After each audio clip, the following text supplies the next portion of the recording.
Hi, my name is Don Bowman. Here at my company at Agilicus, we believe very firmly in multi-factor or two-factor authentication. Simply put, that is that you log into something with something you have and something you know. It's very important. You've used this in the past. If you imagine going to your bank with your bank card, you have a PIN and it has a chip in it, chip and PIN, or your Visa. You should be doing the same for every online account that you have access to. Now, how does that work? So you, as a user, you connect to some server and you supply identity, your username, sometimes your password. Let's see our video about OpenID Connect as a way to avoid that password.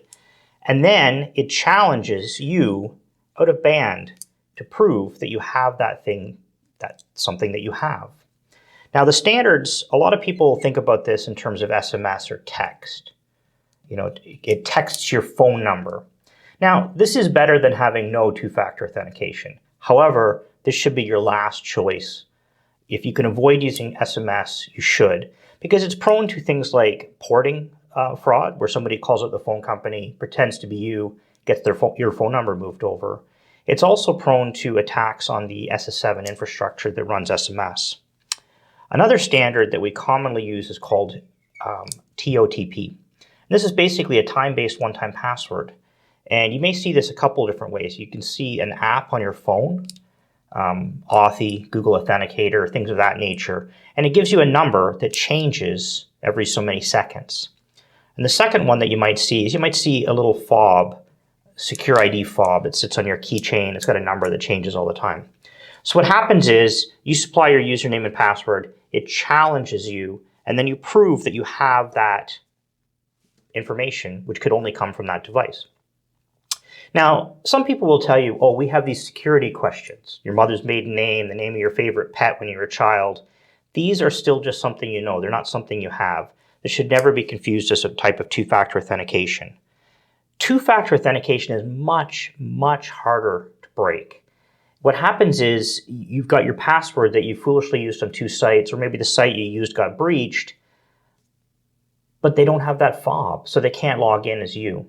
And then you'll get a warning, you know, somebody's trying with your password, and this is very, very strong. So I would encourage you, everywhere you can, turn this on. Here at Team Agilicus, 100% of our staff have to use it in everything that we use for our job, and you should too.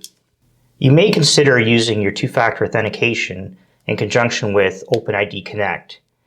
In a previous video, which I'll link below, we talked about using that so that the server that you talk to doesn't ever see your password. In this model, you know, we might use login with Google as an example. The user tries to log in, and then it turns around and it redirects them. They go to Google, they supply some information, which they get, which then they send to the real server, which then confirms it. The advantage of this approach is you only have to turn two-factor authentication on once here. It's much simpler. You stay logged in. You just have to log in once. These servers can now trust it. There's no password stored in these databases to be breached. And that's how two-factor authentication works using this protocol called OpenID Connect. It makes being secure simple. Thank you.